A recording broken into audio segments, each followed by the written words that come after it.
भारतीय न्यूज़, सीधा, सटीक और निष्पक्ष। नमस्ते। ज़िंदगी रंग स्वरूप खूबसूरत रहे, हर इंसान खेले कूदे और तंदुरुस्त रहे, इसी विश्वास के साथ हम लाए हैं खेल जगत का नया अंदाज़े खेल। ये कहानी है शेर पंजाब गामा पहलवान, जिन्हें लोग रुस्तम-ई हिंद या भारत के शेर के नाम से जानते हैं, जिन्हें दुनिया दी ग्रेट गामा भी कहती है। एक ऐसे महापुरुष जिन्होंने भारत की कुश्ती को एक नया पन्ना दिया।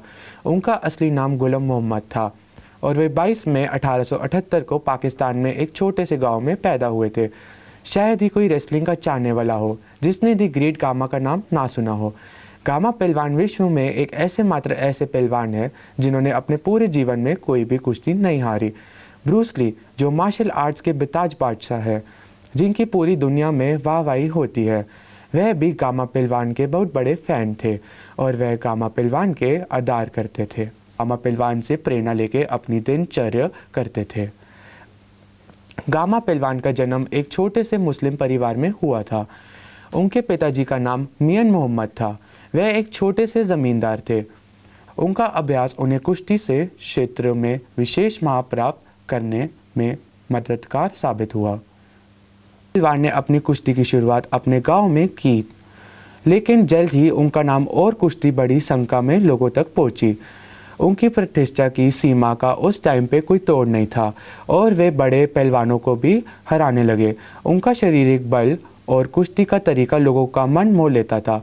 उनकी प्रथम प्रतिभा की परीक्षा राजस्थान जयपुर के शहर में हुई, जहाँ लोगों अपने कुश्ती प्रतिभा को दिखाया और जीत हासिल की। इससे उनका मन और प्रतिष्ठा जैसी कोई पहाड़ की चोटी सी हो। फिर गामा पहलवान ने अनेक प्रतियोगिता में हिस्सा लिया। उनका सफ़र काबिलियत, संघर्ष और ना रुकने वाले इरादे से बुना हुआ था। गामा पहलवान कुश्ती को सिर्फ उनका काम नहीं पर उनका पूरा ब्रह्मांड मानते थे।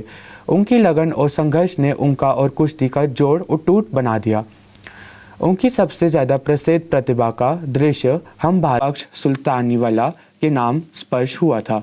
गामा और रहीम बख्श के बीच में अनेक टक्कर की प्रतिभाओं की दौरान गामा अपनी श्रेष्ठ प्रतिभा को दिखाया और बड़ी जीत दर्ज की।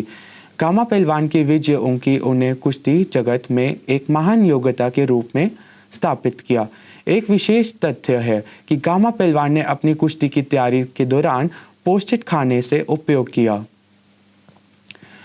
उन्होंने अपने आहार में देसी घी, दूध और बादाम का सेवन किया था, जो उनके शारीरिक बल और मानसिक बल को बढ़ाने में सक्षम साबित हुई। गामा पहलवान का व्यक्तित्व भी उनकी कुश्ती की तरह था, दृढ़, मजबूत और समर्पित। वे अपने लक्ष्य को पाने के लिए कठिन परिश्रम के साथ काम करते थे। उन्हें हर मुश्किल परिस्थिति से लड़ने की शक्ति प्रदान करता था। उनकी महान कुश्ती के कहानी में उनका सफ़र कभी रुकने वाला नहीं था। वो अनेकों मुल्क में अपनी कुश्ती का प्रदर्शन करने गए और हर जगह अपनी महान प्रतिभा और विविधता को दिखाया।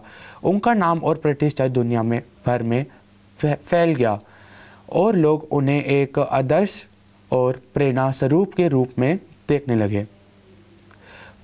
परिश्रम, स्थिरता और अनुशासन ही 3 मजबूत स्तंभ है सफलता की चोटी पाने के लिए, जो कि गामा पहलवान जी में कूट कूट के भरी थी। तो आशा करते हैं आप हमारे संदेश को महत्व दी होगी और आप भी हमें जीवन में इन 3 स्तंभों का उपयोग करें। हाय, आपका नाम क्या है? सान्या। सान्या, गामा से अगर आप एक लाइफ का लेसन ले सकें तो वो क्या होगा?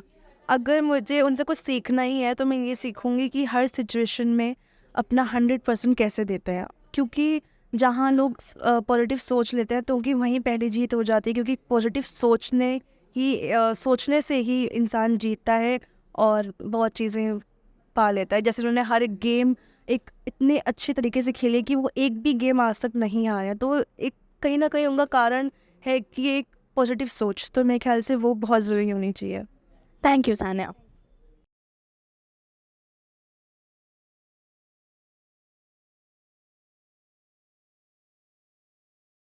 आपका नाम क्या है? नंदिनी। तो नंदिनी, आपको रेसलिंग एज अ स्पोर्ट कैसा लगता है?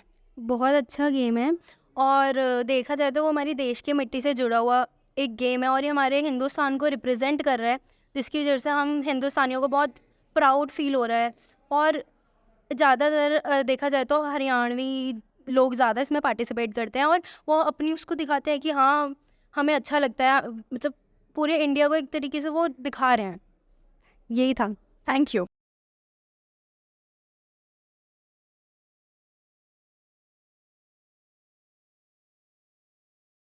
आपका क्या नाम है? गुनगुन। गुनगुन, आपका क्या ओपिनियन है गामा पहलवान पे? अगर हम गामा पहलवान की बात करें, अगर हम उनके बचपन को देखते हैं तो वो 10 वर्ष से खेलना चालू कर दिया था उन्होंने और वो कंटिन्यूअस खेले हैं, जबकि उन्होंने कुछ फ्यूचर नहीं सोचा कि उनका कैरियर इसमें बनेगा या नहीं बनेगा। तो हाँ, मेरे हिसाब से वो बच्चों को काफ़ी ज़्यादा मोटिवेट करते हैं कि अगर आपका किसी एक पर्टिकुलर फील्ड में किसी एक चीज़ में इंटरेस्ट है तो यू कैन डू इट। एकदम सही सोच है आपकी। Thank you. Thank you.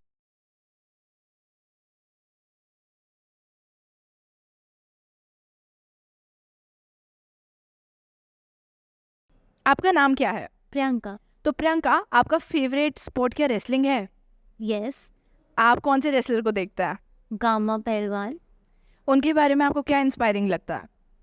Because वो आज तक वो एक भी मैच नहीं हारे हैं और ऑब्वियसली उनकी जर्नी जो है वो बहुत ज़्यादा इंस्पायरिंग रही है एंड आई होप कि मैं उनसे कभी मिल सकूँ।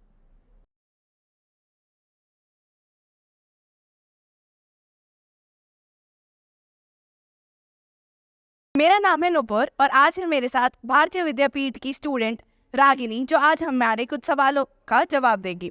रागिनी, आपके हिसाब से रेसलिंग जैसे एक स्पोर्ट को कैसे भारत में प्रमोट किया जाए? रेसलिंग को हमारे भारत में ऐसे प्रमोट करना चाहिए जैसे स्कूलों और कॉलेज में रेसलिंग से रिलेटेड स्पेशल प्रोग्राम्स करने चाहिए, उनकी एडवर्टाइजिंग करनी चाहिए, जैसे टीवी पे रेडियो पे रेसलिंग के बारे में बताना चाहिए, लोगों को उनके बारे में जागरूक कराना चाहिए। यही लगता है। थैंक यू रागिनी जी। इन बातों के साथ आपसे लेंगे विदा। तब तक के लिए भरपूर जीवन का आनंद लीजिए जरूर। हर शनिवार शाम 5 बजे सिर्फ भारती न्यूज़ पर। जाइएगा कहीं नहीं, देखते रहिए भारती न्यूज़।